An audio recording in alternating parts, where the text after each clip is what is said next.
బైబిల్లో ఉన్న వాళ్ళ అపోస్తుల కార్యాలు 20వ అధ్యాయము, అపోస్తుల కార్యాలు 20వ అధ్యాయము 21వ వచనాన్ని మనం చదువుదాం. అపోస్తుల కార్యాలు 20వ అధ్యాయం 21వ వచనం. మరియు ప్రయోజనకరమైనది ఏదియు దాచుకొనక బహిరంగంగాను ఇంటింటను మీకు తెలియచేయుచు బోధించుచు దేవుని ఎదుట మారు మనసు పొంది మన ప్రభువైన యేసుక్రీస్తునందు విశ్వాసం ఉంచవలెనని యూదులకును గ్రీసు దేశస్థులకును ఎలాగు సాక్ష్యమిచ్చుచు ఉంటినో ఇదంతయు మీకు తెలియను. స్తోత్రం చెప్పడం గట్టిగా. ఇదంతయు మీకు తెలియను. చెప్పండి అందరూ, ఇదంతయు చెప్పండి, కంప్లీట్ ఏంటి? ఇదంతయు మీకు తెలిసి ఉండాలి. పక్కన వాళ్ళని చూసి చెప్పండి, ఇదంతయు మీకు తెలిసి ఉండాలి. తెలుసా? ఇదంతయు మీకు తెలిసి ఉండాలి. ఏం తెలిసి ఉండాలి అంటే ఆ పై వచనం, ఇంకొక వచనం పైనుండి చదవండి. యూదుల కుట్ర వలన నాకు యూదులు కుట్రలు చేస్తే దానివల్ల శోధనలు సంభవించినప్పుడు కన్నీళ్లు విడుచుచు పూర్ణమైన వినయ భావంతో నేను ఎలాగున ప్రభువును సేవించుచు ఉంటునో అది మీకు తెలుసు. యూదులు కుట్రలు చేస్తే దానివల్ల నాకు చాలా శోధనలు సంభవించింది. ఆ శోధనల మధ్యలో నేను కన్నీళ్లు విడిచుచు పూర్ణమైన వినయ భావముతో నేను ఎలాగూ దేవుని సేవించానో ఆరాధించానో అది మీకు తెలుసు. అపోస్తలుడైన పౌలు గారు చేసిన ఒక సుదీర్ఘమైన వర్తమానం ఇది. అది ఆదివారం సాయంకాలమేనమ్మా? అవునండి, అంతేనా? ఆదివారం సాయంకాలం ఇలాగే ఒక సాయంకాలపు ఆరాధన. ఎక్కడి ఆరాధనలో సుదీర్ఘంగా దేవుని మాటలు చెప్తా ఉంటే కిటికీలో ఒకడు కూర్చున్నాడు. ఆయన పేరు ఐతుకు అనేవాడు. కిటికీలో కూర్చున్నాడు. ఆయన అంటే సుదీర్ఘంగా దైవ సేవకులు వాక్యం చెప్తుంటే ఒకవేళ నిద్రమత్తు కలిగిందేమో 3వ అంతస్తు నుండి కింద పడిపోయాడు. ఆ సందర్భం ఇది. ఈ సుదీర్ఘమైన ప్రసంగంలో పౌలు గారు ఏమని చెప్పుకుంటూ వచ్చారంటే, యూదులు కుట్రలు చేస్తే దానివల్ల నాకు శోధన సంభవించింది. ఆ శోధన మధ్యలో, ఆ వేదనల మధ్యలో నేను కన్నీళ్లు విడిచుచు పూర్ణమైన వినయ భావంతో నేను దేవుని ఎలా ఆరాధించానో అది మీకు తెలుసు. నేను దేవుని ఎలా ఆరాధించాను, దేవుని ఎలా సేవించానో మీకు తెలుసు. కంటిన్యూ చేయండి అమ్మా. మరియు ప్రయోజనకరమైనది మీకు ప్రయోజనకరమైన సంగతులు ఏదైనా ఉంటే దాన్ని ఏది దాచుకొనక బహిరంగముగాను ఇంటింట నాకు దేవుడు బయలుపరిచిన మీకు ప్రయోజనమైన కార్యాలు. ఇది సంఘానికి ప్రయోజనం కలుగుతుందంటే, ఇది సమాజానికి ప్రయోజనకరమైనది అయితే ఏది దాచుకోలేదు. నేను అన్నిటినీ ఆయనకు దేవుడు నేర్పిన ఉపదేశం కావచ్చు, దేవుడు తనకు బయలుపరిచిన ప్రత్యక్షత కావచ్చు, కానీ ఏది నేను దాచుకొనక బహిరంగంగాను ఇంటింట నేను సంచరించినప్పుడు ఏది దాచుకోకుండా మీకు బోధిస్తూ వచ్చాను. స్తోత్రం చెప్పండి అందరు గట్టిగా. హల్లెలూయా అంటూ ఉంటారు కదండి. పిల్లి పులికి విద్య నేర్పించిందంట. పిల్లి పులికి అన్ని విద్యలు నేర్పించిందంట.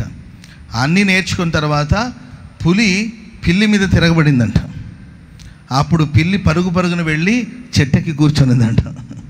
పులికి చెట్టెక్కడం చేత కాలేదంట.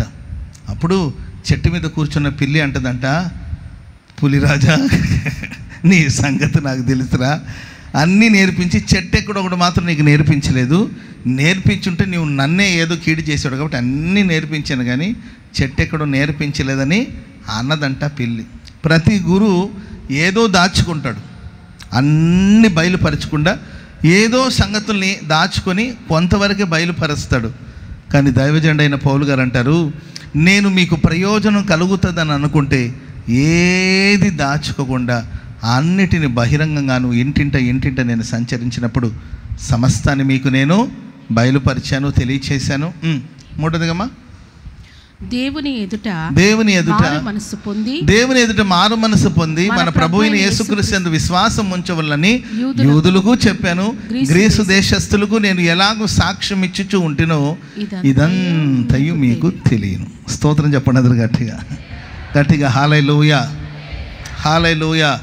ఒక విశ్వాసి, ఒక సంఘం తెలుసుకోవలసిన సత్యం, సంఘానికి తెలిసి ఉండాలి. ఒక సేవకుని శ్రమ ఏంటో తెలియాలి, సేవకుని కన్నీళ్ళు ఏంటో తెలియాలి, దైవ సేవకుడు దేవుని ఎలా ఆరాధిస్తున్నాడో తెలియాలి, దైవ సేవకుడు సంఘం కొరకు ఎలా తను ఖర్చు చేసుకున్నాడో, తను ఎలా అర్పించుకున్నాడో, ఎలా సమర్పించుకున్నాడో, ఎలా కొవ్వొత్తి ఎలుగుతూ ఆ మైనం ఎలాగైతే కొవ్వొత్తి ఎలాగైతే వెలిగి తను కరిగిపోతూ అనేకులకు వెలుగునిస్తుందో ఆ విధంగా ఒక దైవ సేవకుడు ఎలా అర్పించుకున్నాడో ఇవి తప్పనిసరి సంఘానికి తెలిసి ఉండాలనే ఉద్దేశంతో ఒక సుదీర్ఘమైన ప్రసంగం. యూదులని గ్రీసు దేశస్తులని భేదం ఏమి లేదు.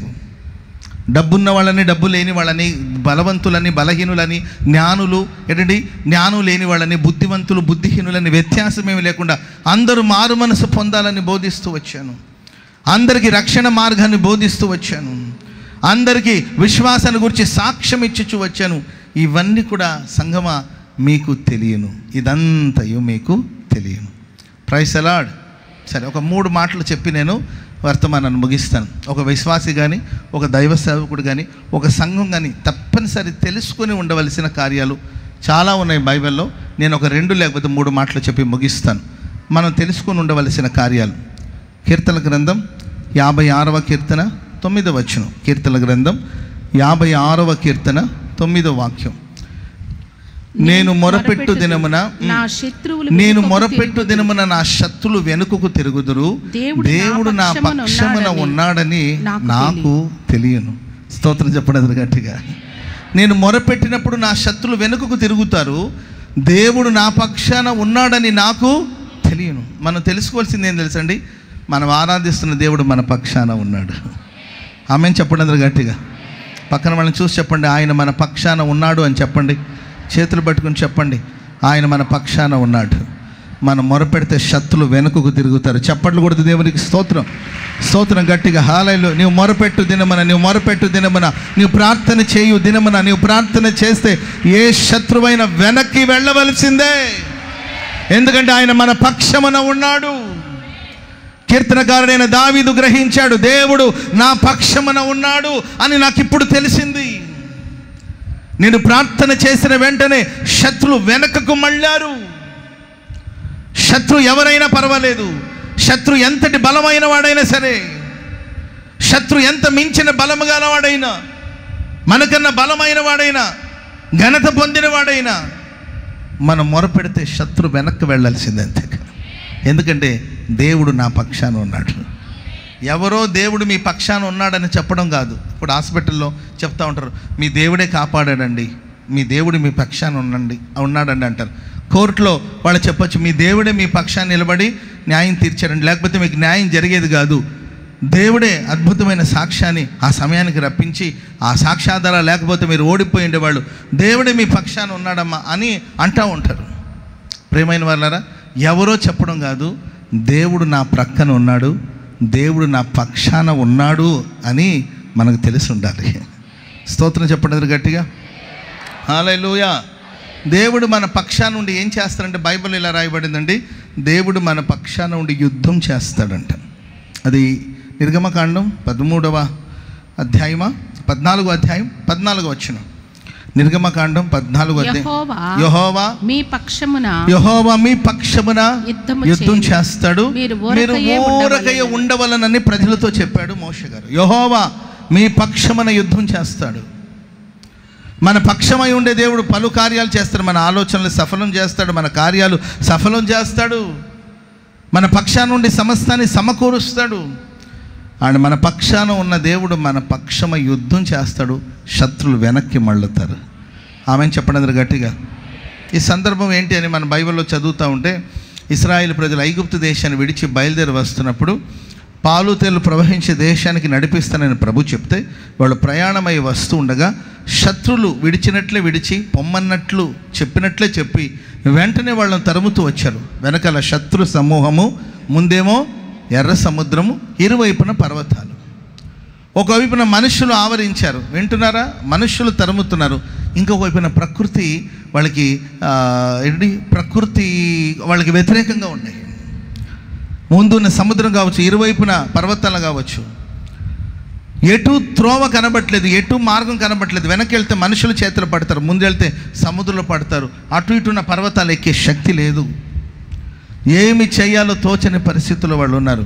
కానీ ఇశ్రాయేలు ప్రజల పక్షాన దేవుడు ఉన్నాడు. ఆమేన్ చెప్పండి అందరూ గట్టిగా. హల్లెలూయా. పగలు మేఘస్తంభంలోను, రాత్రి అగ్నిస్తంభంలోను ఇశ్రాయేలు ప్రజలకు తోడుగా ఉన్నారు. ఎక్కడ ప్రారంభించబడింది అగ్నిస్తంభం మేఘస్తంభం అంటే 13వ అధ్యాయం 21. వారు పగలు రాత్రియు పగలును ప్రయాణం చేయుట కొరకై యెహోవా త్రోవలో దేవుడు త్రోవలో వారిని నడిపించడానికి కొరకు పగటి వేళ మేఘస్తంభములోను వారికి వెలుగిచ్చుటకై రాత్రి వేళ అగ్ని స్తంభములోను ఉండి వారికి ముందుగా నడుచుచూ వచ్చాను. దేవుడు పగలు మేఘస్తంభములో, రాత్రి అగ్నిస్తంభంలో. అక్కడే ప్రారంభించబడిందండి అగ్నిస్తంభం మేఘస్తంభం. ఎంతవరకు ఉంది అగ్నిస్తంభం మేఘస్తంభం అంటే వాళ్ళు కనాను చేరేంత వరకు. స్తోత్రం చెప్పండి అందరూ గట్టిగా. చెప్పండి గట్టిగా హల్లెలూయా. దేవుడు మన జీవితంలో ఆరంభించిన కార్యాన్ని తుదముట్టించేంత వరకు ఆయన మన పక్షాన ఖచ్చితంగా ఉంటాడు, అంతే. ఆమేన్. అట్లని వీళ్ళు అరణ్యములు అంతా పర్ఫెక్ట్గా బ్రతికారా? 100% పర్ఫెక్షన్ చూస్తామా? వాళ్ళలో సణిగిన వాళ్ళు లేరా? సణిగిన వాళ్ళు లేరండి. సణిగిన వాళ్ళు ఉన్నారు, వ్యతిరేకించిన వాళ్ళు ఉన్నారు, తిరిగి ఐగుప్తు దేశానికి వెళ్ళిపోతానన్న వాళ్ళు ఉన్నారు, ఒక దూడను తయారు చేసుకుని విగ్రహారాధన చేసిన వాళ్ళు ఉన్నారు, దేవునికి కోపం పుట్టించే పనులు ఎన్నో చేశారు. ఎన్ని కోపాలు పుట్టించే పనులు చేసినా కూడా వాళ్ళ మీద నుండి ఆయన కృప తొలగిపోలేదండి. ఆయన సన్నిధి వారి మీద నుండి తొలగిపోలేదు. ప్రారంభించిన పనిని తుదముట్టించేంత వరకు వారితో పాటు ప్రభు ఉండి కనానుకు చేర్చాడు. చప్పట్లు కొడతాం అందరూ గట్టిగా గట్టిగా. హల్లెలూయా. దీన్నే కృప అంటారు. ఏమంటారండి? హల్లెలూయా. రాత్రిలో కాంతి కిరణమా, పగటిలో కృపా నిలయమా, ముదిమి వరకు నన్నాదుంచిన సత్యవాక్యమా, నాతో స్నేహమైన సౌఖ్యమై నన్ను నడిపి నాయే. Praise the lord. కొంతమంది ఎంత ఎప్పుడు చూసిన కృప కృప కృప కృప అంటుంటారు. ఏం కృపలేయ్యా అంటూ ఉంటారు కొంతమంది. కృప లేని క్షణాన్ని మనం ఊహించుకొని కూడా ఊహించుకోలేం. స్తోత్రం చెప్పండి గట్టిగా. హల్లెలూయా. మనం బతికిన నిర్లక్ష్యపు ధోరణిని కానీ మనం ఆలోచిస్తే ఎప్పుడో నిర్మూలమైపోవలసింది. మనం ఎప్పుడో నిర్మూలమవ్వాల్సింది, ఎప్పుడో నశించిపోవలసింది. ఎందుకంటే ఎన్నో నిర్లక్ష్యపు ధోరణి. మందిరాల్లో అందరూ పర్ఫెక్ట్గా ఉన్నారండి? చర్చిలో అందరూ పర్ఫెక్ట్గానే ఉన్నారా? జాగ్రత్తగానే వాక్యం వింటున్నారా? ఆవలించే వాళ్ళు ఎందరో, గోడకు ఆలుకునే వాళ్ళు ఎంతమందో, నిర్లక్ష్యంగా ఉన్నవాళ్ళు ఎందరో.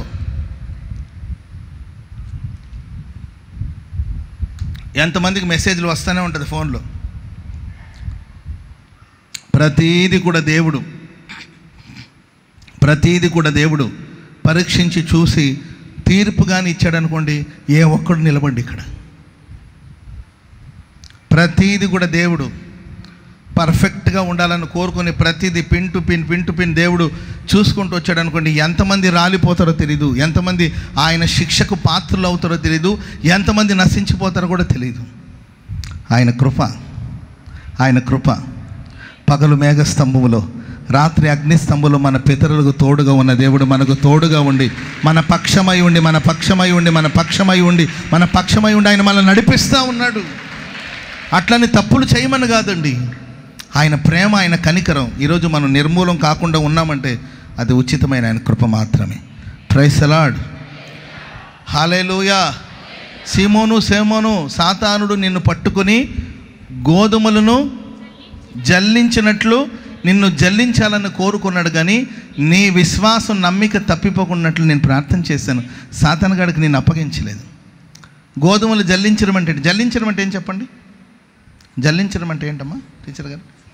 చేట్లో వేసుకుంటారు కదండి, జల్లెడ పెట్టుకొని ఏంటండి ఇట్లా షేక్ చేస్తూ ఉంటారు. ఇంకా కొంతమంది చేటలో చేట అంటారా, దాంట్లో వేసుకునే ధాన్యాన్ని ఇట్లా పై చెరుగుతూ ఉంటారు. చెరగడం అంటే ఆ ధాన్యం పైకి కిందకి ఎగురుతూ ఉంటుంది. గ్యాపే ఉండదు. పైకి వెళ్ళినట్టు ఉంటుంది, కింద పడుతుంటుంది, పైకి వెళ్ళినట్టు ఉంటుంది, మళ్ళీ కింద పడుతుంటుంది. అట్లా జల్లించాలని కోరుకున్నాడు సాతానుగాడు. కానీ నీకు అవకాశం, సాతానుగాడికి అవకాశం ఇవ్వలేదు, మీకోసం నేను ప్రార్థన చేశాను. చెప్పండి కూడా మందరు గట్టి. అదే కృప, అదే కృప, అదే కృప, అదే కృప. లేకపోతే సాతానుడు ఎప్పుడో పడద్రోస్తుండేవాడు. దేవుని కృప, తండ్రి సింహాసనమున తండ్రి కుడివైపున కూర్చొని యేసయ్య చేస్తున్న విజ్ఞాపన, ఆయన చేస్తున్న ప్రార్థన. ఈరోజు మనం సజీవుల లెక్కలో ఉన్నాం, మనం బ్రతికున్నాం, మనం సజీవులుగా ఉన్నాం, సన్నిధిలో ఉన్నాం. కనుక దేవుని ప్రియులారా, కృపను నమ్మాలి, విశ్వసించాలి. ఆయన మన పక్షాన ఉన్నాడు.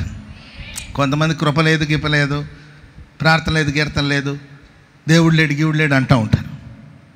ఎలీషా ప్రవక్త అంటూనే ఉన్నాడు, సరిగ్గా రేపు ఈ వేళకు ఈ కరువు తొలగిపోతుంది. ప్రైజ్ ది లార్డ్, హల్లెలూయా. అవి నమ్మే విషయమేనా?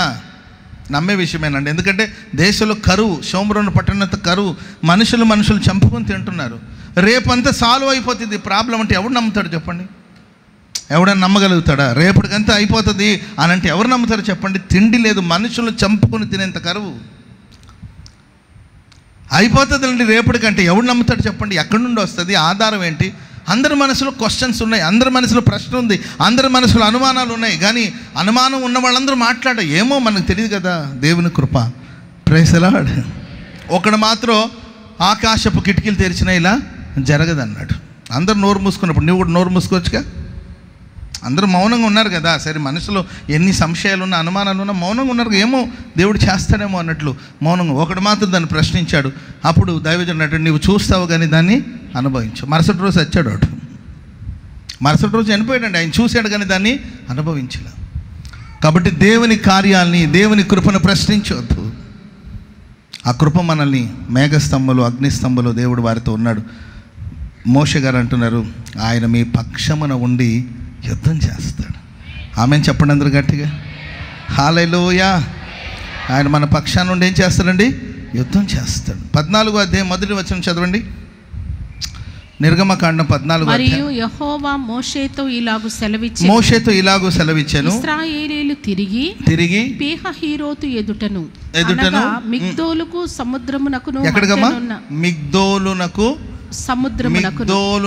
మిగ్దోలుకు సముద్రానికి మధ్యన. మిగ్దోలు అంటే దాని అర్థం ఏంటంటే గోపురం. Praise the lord.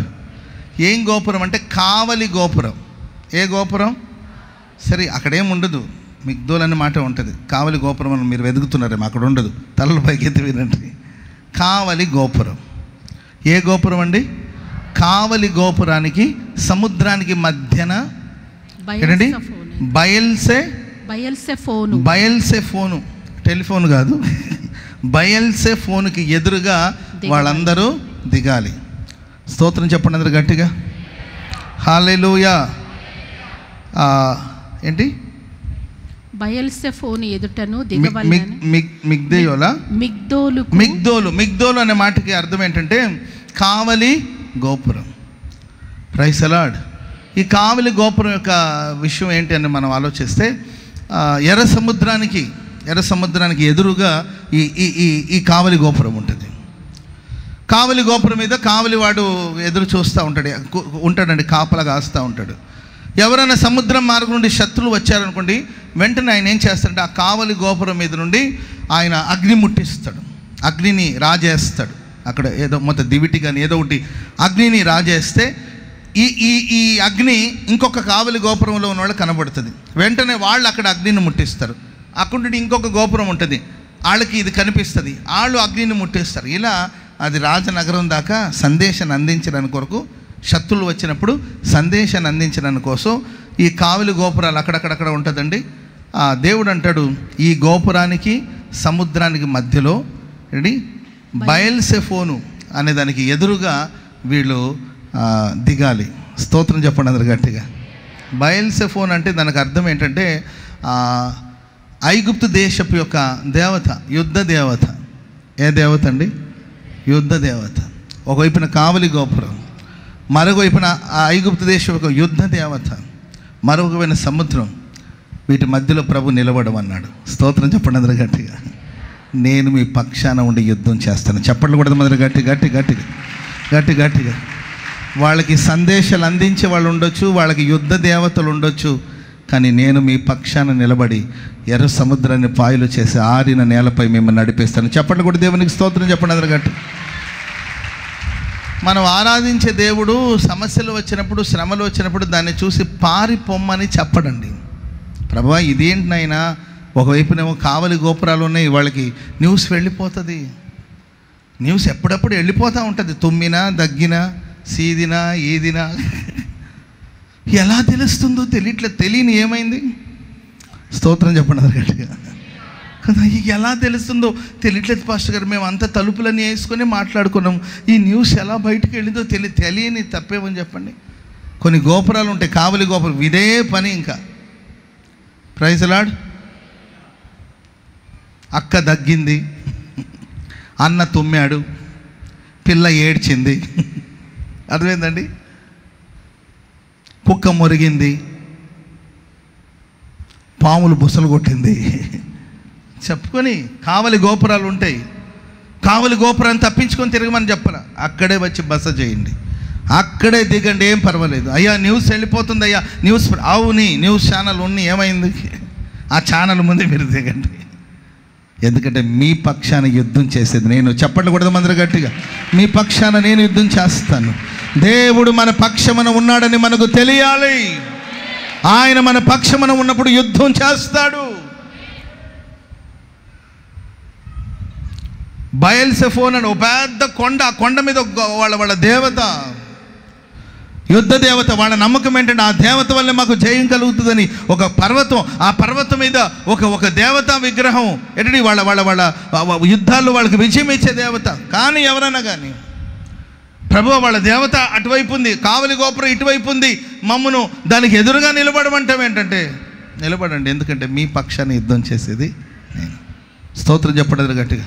ఎప్పుడైనా కానీ సమస్యలు వచ్చినప్పుడు తప్పించుకొని పారిపోవద్దు. పరీక్ష వచ్చిందా, ఎదుర్కొందాం, నిలబడదాం. ప్రభు మన పక్షాన ఉంటాడు. ఎగ్జామ్ రాయాలి కదా, పోస్ట్ పోన్ అయితే బాగుంటుందని అన్న, పోస్ట్ పోన్ అయితే బాగుంటుందని అంటుంటారు. మరలా అయినా రాయాల్సిందే కదా. Praise the lord.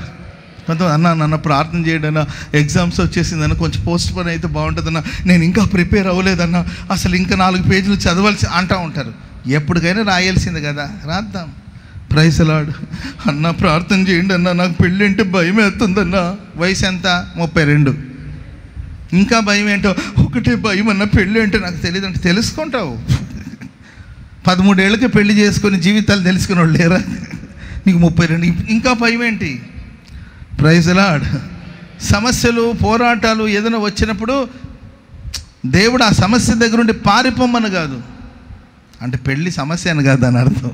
ఎగ్జాంపుల్కి చెప్తున్నాను. Praise the lord. చెప్పండి గట్టిగా హల్లెలూయా, గట్టిగా హల్లెలూయా. కాబట్టి ప్రియమైన వాళ్ళారా, దేవుడు మనల్ని పారిపోమ్మని ఎప్పుడు చెప్పడు. సమస్య వచ్చినప్పుడు దానికి ఎదురుగా మనం నిలబడితే మన పక్షాన ప్రభు నిలబడి ఉంటాడు. ప్రతి స్థలమందు ప్రభు మన పక్షాన ఉంటాడు.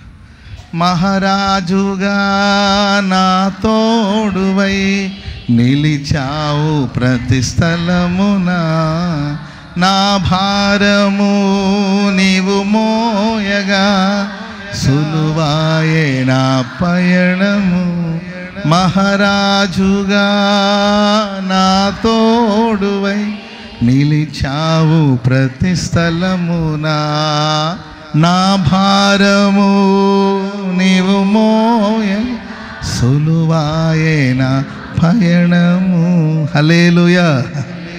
ఎక్కడ నిలబడిన మహారాజుగా దేవుడు మన పక్షాన్ని నిలబడబోతున్నాడు. చెప్పండి కూడా మొదలు గట్టి గట్టి గట్టి గట్టి గట్టి గట్టిగా హల్లెలూయా. చెప్పండి గట్టిగా హల్లెలూయా. మనం తెలుసుకోవలసింది ఏంటంటే ఆయన నా పక్షమున ఉన్నాడని నాకు తెలిసింది. నేను ఆయనకు మొరపెడితే నా శత్రువులు వెనక్కి తిరిగిపోతారు. దేవుడు సముద్రాన్ని పాయలు చేశాడు, ఆరిన నేలపై ఇశ్రాయేలు ప్రజలందరికీ దాటించాడు.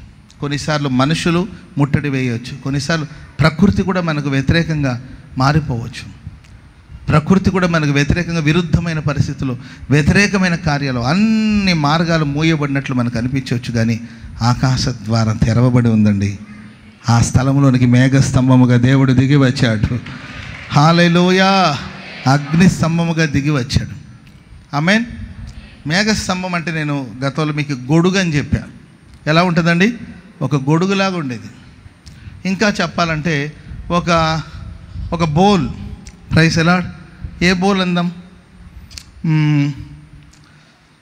ప్రైజ్ అలాడ్, ఒక పాత్ర లేకపోతే ఒక బౌల్, గులాబ్ జామున్ వేసుకొని తింటారు కదండి బౌల్, అది కావచ్చు, ఐస్ క్రీమ్ బౌల్ కావచ్చు, ఏంటండి అలాంటి ఒక పాత్ర లాగా వాళ్ళ మీద అలా కప్పుంచేశాడు దేవుడు. స్తోత్రం చెప్పడం గట్టిగా. 30 లక్షల మంది, ఇంచుమించు ఒక 30 లక్షల మంది మీద ఒక బౌల్ లాగా వచ్చి, ఒక పాత్ర లాగా వచ్చి వాళ్ళని మూసేసింది మేఘస్తంభం. వాళ్ళు కదిలి వెళుతూ ఉన్నారండి, వాళ్ళ మీద ఒక బౌల్ లేకపోతే ఒక గొడుగు, ఒక అంబ్రెలా లేకపోతే ఒక బౌల్ లాగా వాళ్ళని దేవుడు అలా మూసిపెట్టాడండి. శత్రువులకి ఏం అర్థం కాదు, ఏంటి ఎవరున్నారు, శత్రువుల కంటికి కనబట్లే వాళ్ళు, శత్రువులు ఎవరున్నారు, ఏం జరుగుతుందని బయట నుండి వాళ్ళు ఎదురు చూస్తారు. ఒక మేఘం కదులుతుందండి, ఆ మేఘంలో వాళ్ళు వెళుతూ ఉన్నారు. స్తోత్రం చెప్పండి అందరూ గట్టిగా. మన పక్షాన దేవుడు ఆ విధంగా నడిపించబోతున్నాడు. చప్పట్లు కూడా అందరూ గట్టిగా, గట్టి గట్టి గట్టి గట్టి గట్టి గట్టిగా హల్లెలూయా, గట్టిగా హల్లెలూయా, హల్లెలూయా.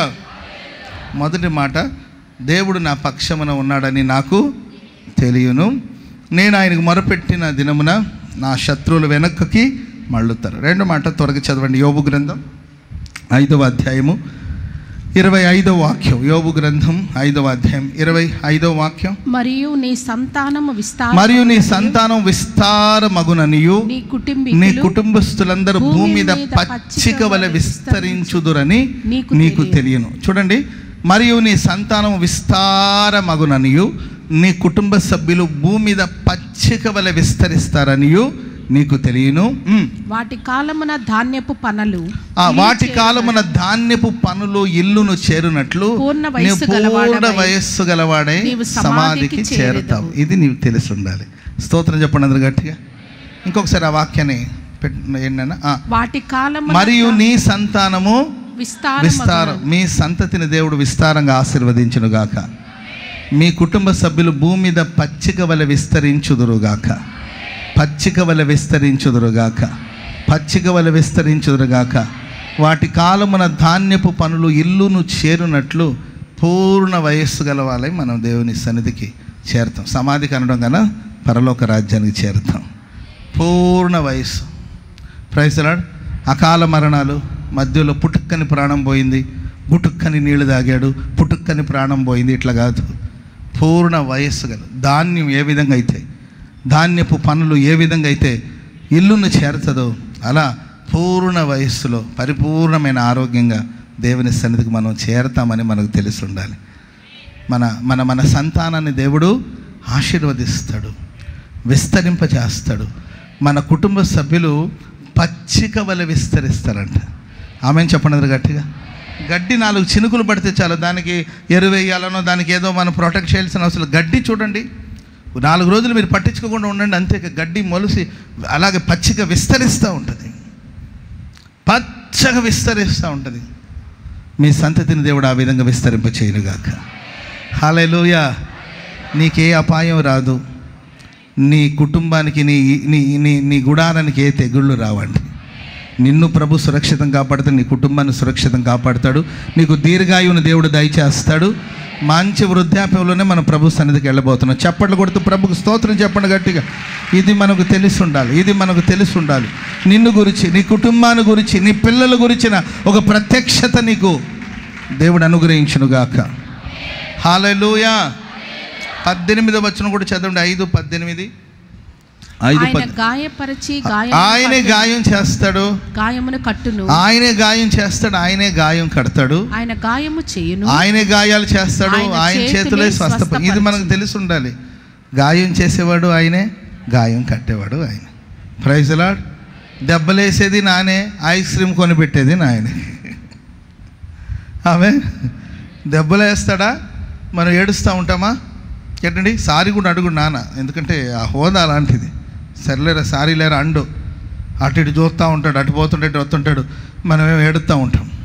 అటు చూస్తుంటే ఇటు వచ్చి రై బండిది, ఆయనే ఏడిపిస్తాడు, ఆయన బండిది అంటాడు. బండి తీస్తే వెనక్కి కూర్చుంటాడు, అడు ఏం తింటావు అంటాడు. నాకేం వద్దంటే నువ్వేం తింటావు నాకు తెలుసులే కానీ బయలుదేరరా. Praise lord. Ice cream parlour కానీ లేకపోతే షవర్మా కానీ, ఆ తర్వాత మనందరికీ ప్రియాతి ప్రియమైన కేఎఫ్సి కానీ. Praise lord. గాయం చెయ్యవాడు ఆయనే. ఆయన గాయం చేస్తున్నాడంటే ఖచ్చితంగా గాయం కూడా కడతాడు ఆయన, అంతే. Praise lord.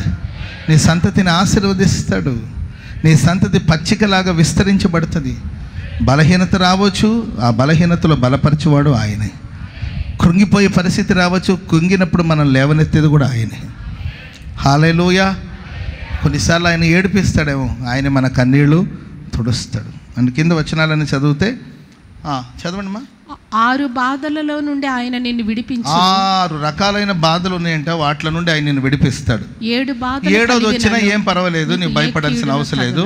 క్షామకాలమున మరణము నుండి. ఏంటమ్మా 6 ఏది చెప్పండి? ఎక్కడి నుండి స్టార్ట్ చేయాలి మనం? క్షామం దగ్గర నుండి స్టార్ట్ చేయాలా, కీడు దగ్గర నుండి స్టార్ట్ చేయాలా? 6 అంటే ఎప్పుడు ఆలోచించలేదా? క్షామకాలమున మరణము నుండి. పై వచ్చిన ఇంకొకసారి చదవండి. 6 బాధల్లో నుండి విడిపిస్తాడు. 7 బాధలు కలిగినను నీకు ఏ కీడు తగలదు. ఇక్కడ నుండి స్టార్ట్ చేయదు. క్షామకాలమున మరణం నుండి, క్షామకాలంలో మరణం నుండి, యుద్ధమున ఖడ్గము నుండి ఆయన నిన్ను తప్పిస్తాడు. నోటి మాటల చేత కలుగు నొప్పి. 2 అయిపోయింది. నోటి మాటల చేత కలుగు నొప్పి నీకు తగలకుండా. కొంతమంది మాటలతో మనల్ని నొప్పిస్తారు కదండి.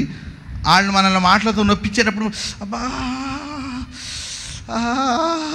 అంటాం, అని వదిన ఏదో అన్నట్టున్నావే. Praise lord. వాళ్ళ నోటి మాటలు వల్ల మనకు నొప్పి తగలకుండా దేవుడు మనల్ని కాపాడుతాడు. క్షామకాలం, కరువు కాలంలో మన నుండి దేవుడు మనల్ని తప్పిస్తాడు. యుద్ధంలో కలిగే ఆ నష్టం నుండి దేవుడు మనల్ని విడిపిస్తాడు. మనుషుల నోటి మాటలు, కొందరు మాటలు ఎక్కడికి చాకులాగా ఉంటుంది, అంతేకాదు. వాళ్ళు మాట్లాడినప్పుడు మనకు వినపడకుండా హలో హలో అవతల బండ బూతులు తిడుతుంటారు. హలో ఏంటి వినపట్లేదు, ఇదే వినపట్లేదు అంటే హలో అంటే అవతల బండ బూతులు తిడుతుంటారు.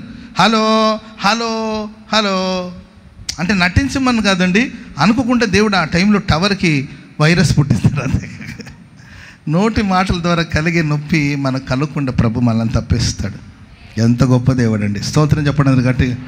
కొంతమంది ఉంటారు నాతో, కొంతమంది అన్న మిమ్మల్ని చాలామంది కష్టపెట్టిన వాళ్ళు ఉంటారు, వాళ్ళ వచ్చి క్షమాపణ అడుగుతుంటారు.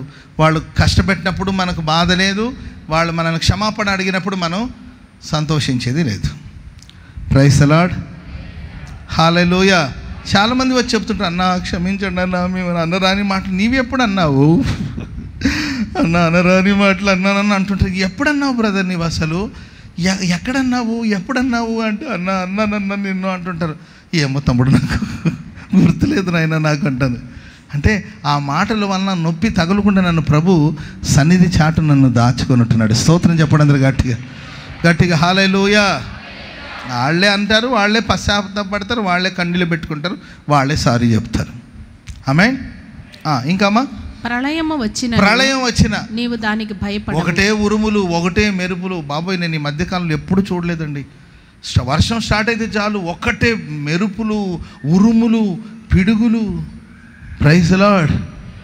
ప్రళయం, జలప్రళయమే వచ్చిన ఏం భయపడాల్సిన అవసరం లేనే లేదు. ఓకే. పొలములోని రాళ్లతో నిబంధన చేసుకుని, పొలములోని రాళ్లన్నిటితో నిబంధన చేసుకున్నావు. అడవి మృగాలన్నీ కూడా నీతో సమ్మతిగా. అడవి మృగాలు, క్రూర మృగాలు కూడా సమ్మతిగా ఉంటాయి. Praise the lord. పిల్లిని, కుక్కల్ని మనం ఎలా పెంచుకుంటామో అట్లా సింహాలని, పుల్లులను కూడా పెంచుకోవాలి. Praise the lord. మన ఇంట్లో బల్లి తిరుగుతున్నట్లు అనకొండ పాము తిరుగుతుంటుంది. Praise the lord. బల్లి తిరిగినట్లు గోడ మీద పెద్ద పెద్ద పాములు తిరుగుతున్నా కూడా కానీ రాజా అటుపో రాజా, భోజనం చేయాలి, డిస్టర్బెన్స్గా ఉన్నామని. ఏంటి, క్రూర మృగాలు కూడా మనతో సమ్మతిగా ఉండాలి. అంటే ఏంటండి, పాము అంటే పాము అట్లని కాదు కానండి, క్రూర మృగం లాంటి మనుషులు. కొందరు క్రూరమైన మనుషులండి, వచ్చి సాధువులాగా కూర్చొని ఉంటారు, ఏ హాని తలపెట్టరు. Praise the lord. అన్న వీడు రౌడీ అన్న, వీధి రౌడీ, వీడు మీద ఉన్నాడేంటన్నా అంటుంటారు కొంతమంది. ఆడి వీధికి రౌడీ ఏమో, నాతో మాత్రం సమ్మతిగా అన్న ప్రార్థన చేయండి అన్న. Praise the lord. వీధి రౌడే కావచ్చు, మనుషులను కొట్టినోడే కావచ్చు, జైలుకి 15 సార్లు పోయి వచ్చినోడే కావచ్చు, ఇక్కడికి వచ్చేసి అన్న ప్రార్థన చేయండి అన్న అంటూ ఉంటాడు. సర్లే నాన్న ప్రార్థన చేస్తాను అంటుంటాడు. అన్న దుర్మార్గులని దుష్టులు కాదనంటే వాళ్ళు క్రూర మృగాలే కానీ నీతో సమ్మతిగా ఉంటారు. ఆమెన్ చెప్పండి అందరు గట్టిగా. నెక్స్ట్, ప్రళయమును క్షామమును వచ్చినప్పుడు నీ వాటిని నిర్లక్ష్యము నువ్వు దాన్ని నిర్లక్ష్యం చేస్తావు. అడవి మృగములకు అడవి మృగాలకు నీవే మాత్రము భయపడవు. ఓకే, డేరా క్షేమానివాసం అనియు నీకు తెలిసి ఉంటది. నీ ఇంటి వస్తువులు లెక్క చూడగా ఏది పోయి ఉండదు. Praise the lord. మన ఇల్లు క్షేమ నివాసంగా ప్రభు ఉంచబోతున్నాడు. మన కుటుంబాన్ని దేవుడు పచ్చిక వలె ఆశీర్వదించబోతున్నాడు. మన కుటుంబాలు మంచి జరుగుతుందని మనం తెలిసి ఉండాలండి. అంతా మంచి కోసమే. 6 కాదు కదా, 66 వచ్చినా ఏం పర్వాలేదు. 6 సమస్యలు పోగొట్టేవాడు 60 సమస్యలు పోగొట్టలేడా? 60 సమస్యలు పోగొట్టేవాడు 600 సమస్యలు పోగొట్టలేడా? 600 సమస్యలు పోగొట్టేవాడు 6000 సమస్యలు పోగొట్టలేడా? ఆయన మన పక్షాన ఉన్నాడు. మన డేరా క్షేమ నివాసం అని నీవు తెలిసి ఉండాలి. మన ఇంటి వస్తువులు చూడగా ఏది పోయి ఉండదండి. పోయినవన్నీ మరలా వస్తాయి. ఆమెను చెప్పండి అందరూ గట్టిగా గట్టిగా హల్లెలూయా. మన సంతతిని, మన కుటుంబాన్ని, మన పిల్లల్ని దేవుడు ఆశీర్వదిస్తాడు. మనకు ఆరోగ్యాన్ని ఇస్తాడు. మంచి వృద్ధాప్యంలో క్షేమంగా మనం దేవుని సన్నిధికి చేరుకుంటాం. అకాల మరణాలు ఎవరికి లేదు. ఆమెను చెప్పండి అందరూ గట్టిగా. మన పుట్టుక్కను గుండెపోటు వచ్చిందన్న అట్లాంటివి ఏమి ఉండదు. మనకు దేవుడు దీర్ఘాయువుని అనుగ్రహించిన గాక. హల్లెలూయా. ఇప్పుడంతా పోను నేను. మీరు అనుకుంటారేం పోతాడని. అస్సలు పోనుగా. ప్రభు వచ్చేంత వరకు ఆయన అవకాశం ఇస్తూ ఉంటా. Praise the lord. మీకు వాక్యం చెప్పానా? మీ పిల్లలకు వాక్యం చెప్తున్నాను ఇప్పుడు. ఆమె మీలో చాలామందికి వాక్యం చెప్పాను. ఇప్పుడు మీ పిల్లలకు వాక్యం చెప్తున్నాను. వాళ్ళ పిల్లలు కూడా పెళ్ళిళ్ళు చేస్తాను నేను. వాళ్ళ పిల్లలు కూడా నేను వాక్యం చెప్తాను. హల్లెలూయా. మంచి వృద్ధాప్యం. Praise the lord. మంచి వృద్ధాప్యంలో నేనే కాదు, మీరైనా నేనైనా మంచి ధాన్యపు పనులు ఎట్లయితే ఇంటికి చేరుకుంటుందో అట్లా అకాలపు పంట మధ్యలోనే తడిచిపోయిందనో లేకపోతే పంట నీళ్లను నానిపోయిందనో అట్లా కాదు. పరిపక్వతను చెంది పరిపూర్ణులుగా ప్రభు రాకడ ఆలస్యం అయితే ఆయన ఇప్పుడు వచ్చిన ఐఎమ్ రెడీ, రేపు వస్తానన్నా రెడీ. Praise the lord. కానీ ఆయన రావడం ఆలస్యం అయితే ఆయన నాకు ఎంత ఆయుష్కాలం ఇస్తాడో, నా ఆయుష్కాలం అంతా పరిపూర్ణంగా నేను ప్రభు సన్నిధిలో ఉండి ఆ తర్వాత పరలోక రాజ్యాలు ప్రవేశిస్తాను. చెప్పండి కొడుతు దేవునికి స్తోత్రం స్తోత్రం. హల్లెలూయా. చెప్పండి గట్టిగా హల్లెలూయా. చాలా ఇంకొక మాట చెప్పి నేను ముగించేస్తాను. ఎఫెసీయులకు రాసిన పత్రిక 5వ అధ్యాయము 5వ వచనం. ఎఫెసీ పత్రిక 5వ అధ్యాయం 5వ వచనం. త్వరగా. వ్యభిచారులైనను అపవిత్రులైనను విగ్రహారాధికులైనను లోబి అయినను క్రీస్తు యొక్కయు దేవుని రాజ్యమునకు హక్కుదారుడు కాలేడనే సంగతి మీకు నిశ్చయంగా తెలిసి ఉండాలి. దేవుని రాజ్యానికి ఎవరు వెళతారు, దేవుని రాజ్యానికి ఎవరు వెళ్ళరు అనే సంగతి మనకు తెలిసి ఉండాలి. Praise the lord. ఆయన మన పక్షాన ఉన్నాడు అనే సంగతి మనకు తెలిసి ఉండాలి. మనల్ని, మన కుటుంబాల్ని, మనకు వచ్చిన బాధల్లో మనకున్న గాయాన్ని ఎలా కడతాడు, మనకున్న బాధలు ఎలా తొలగిస్తాడు, మన సంతతిని ఎలా దీవిస్తాడు, మనకి ఎలా దీర్ఘాయువునిస్తాడు, ఇవి మనకు తెలిసి ఉండాలి. మూడోదిగా ప్రియమైన వాళ్ళరా, ఎవరు దేవుని రాజ్యంలో, క్రీస్తు రాజ్యంలో, తండ్రి రాజ్యంలో ఎవరు ప్రవేశిస్తారు, ఎవరు ప్రవేశించారు అనే సంగతి నిశ్చయముగా మీకు తెలియను. Praise the lord. ఎవరు ప్రవేశించారంటే వ్యభిచారులైనను అపవిత్రులైన విగ్రహారాధికులైనను లోబి అయినను దేవుని యొక్క క్రీస్తు యొక్క రాజ్యంలో వారు ప్రవేశించరు. కనుక వ్యభిచారైన అపవిత్రైన విగ్రహారాధికైన లోబి అయిన ఇవన్నీ కూడా ఓ అపవిత్రత. అపవిత్రులు దేవుని రాజ్యంలో ప్రవేశించరు. అపవిత్రత కలిగిన వాడు దేవుని రాజ్యానికి హక్కుదారులు కారు. దేవుని రాజ్యానికి మనం హక్కుదారులుగా మారాలి. ఆమెను చెప్పండి అందరూ గట్టిగా. హక్కు, పరలోక రాజ్యం మన జన్మ హక్కు.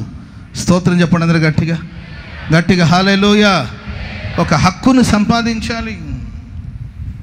అపవిత్రమైన వాళ్ళు హక్కుదారులు కానే గారు. అపవిత్రమైన పనులు చేసేవాళ్ళు, బూతులైనను పోకిరి చేష్టలైన పోకిరి మాటలైనను ఇవి పరిశుద్ధులకి తగవు.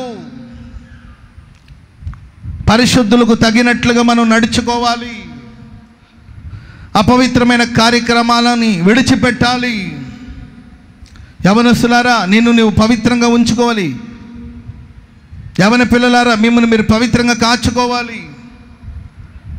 లోకపు పరిస్థితి బాగాలేదు, లోకపు పద్ధతులు బాగాలేవు. మలినమైన ప్రపంచంలో మనం ఉన్నాం. రోజు రోజుకి మనుషులు అపవిత్రపరచబడిపోతున్నారు, ఆలోచనలు పాడైపోతున్నాయి. వ్యభిచారులైనను, లోబులైనను, అపవిత్రులైనను, విగ్రహారాధికులైనను దేవుని యొక్క రాజ్యానికి వాళ్ళ హక్కుదారులు కారు అనే సంగతి నీకు తెలిసి ఉండాలి. ఎలాగలగో పరలోక రాజ్యంలో జ్వరబడుతున్నాను అనుకోవద్దు. దేవుని మందిరానికి అయితే జ్వరబడవచ్చు కొంతమంది, గోడలు దూకి. ఆ మధ్య మన బ్రదర్లు చెప్తున్నారండి, అర్ధరాత్రులు ఎందుకో మెలకు వచ్చి చూస్తే ఇద్దరు తిరుగుతున్నారంట ఈ క్యాంపస్లో. ఎక్కడి నుండో నెల్లూరు దగ్గర నుండి వచ్చారంట. ఆవిడకి పెద్ద వయసు ఉన్నట్టుంది, వాడు చిన్న కుర్రోడ్లాగా ఉన్నాడు. అతని తల్లి కొడుకులేం కాదు వాళ్ళు. అర్థమైందండి? మరి ఇది ఏమి సహవాసం నాకు అర్థం కావట్లేదు. ఆమె వయసు తల్లి ఏజ్ ఉన్నట్టుంది, వీడు ఒక 20-25 సంవత్సరాలు ఉన్నట్టుంది. ఎక్కడో నెల్లూరు దగ్గర నుండి వచ్చినట్టున్నారు. గేటు దగ్గర వాళ్ళు కాపలా కాస్తానే ఉన్నారు. వాళ్ళేమో ఇటు తిరుగుతున్నాడే, మీరు ఎవరమ్మా నీవు ఇక్కడ, ఎక్కడ వాళ్ళు మీరు అంటే, ఏం లేదులే ఊరికి చూసిపోదామని వచ్చామంటున్నారంట. ఏం చూసి ఈ టైంలో మీరు ఎక్కడ తిరుగుతారు అని ఆ గేట్లో వాళ్ళు అడిగితే, ఎట్లా వచ్చారు ఈ లోపలికి అంటే, అన్న గేట్ దగ్గర నుండి రాలేదు. ఎట్లా వచ్చారంటమ్మా మీరు అంటే, మేము గోడ దూకి వచ్చామండి అంటున్నారు. అర్థమైందండి? ఆడ దూకితే దూకాడమ్మా, నువ్వెటు దూకేవా గేట్ అంటే, ఆయన నాకు సహాయం చేశాడు, అందుకే దూకావు ఇద్దరు. అర్థమైందండి? జ్వరపడతారు కొంతమంది. మనం ఎంత జాగ్రత్తగా ఉంచినా, ఎంత జాగ్రత్తగా కాపాడాలని చూస్తున్నా, ఏదో ఒక దిక్కు నుండి, ఏదో ఒక మూల మీద నుండి ఒకవేళ మందిరంలోకి జ్వరపడొచ్చేమో, దేవుని మందిరంలో జ్వరపడొచ్చేమో. దేవుని రాజ్యంలో ప్రవేశించాలంటే దేవుని రాజ్యానికి హక్కుదారులుగా మనం మారాలి. చప్పట్లు కొడదాం అందరూ గట్టిగా, గట్టి గట్టి గట్టి గట్టిగా హల్లెలూయా. దేవుని రాజ్యానికి హక్కుదారులుగా, జీవ వృక్ష ఫలమునకు హక్కుదారులుగా మార్చబడితే తప్ప దేవుని రాజ్యంలో ప్రవేశించలేము. రక్త మాంసములు దేవుని రాజ్యమును స్వతంత్రించుకొన నేరవు. క్షయమైనది అక్షయతను స్వతంత్రించుకోవడానికి వీల్లేదు.